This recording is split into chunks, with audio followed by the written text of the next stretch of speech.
ధ్యాన సాధన ద్వారా నీలోని అనంతమైన శక్తిని నీవు గ్రహించగలుగుతావు. ఈ అద్భుతమైన సృష్టిని నీవు ఆనందించగలుగుతావు.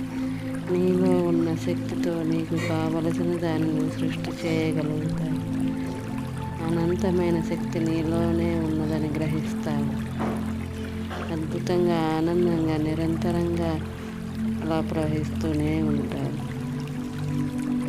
ప్రతిరోజు ఈ విధమైనటువంటి పాజిటివ్ అఫర్మేషన్స్ చేయడం వలన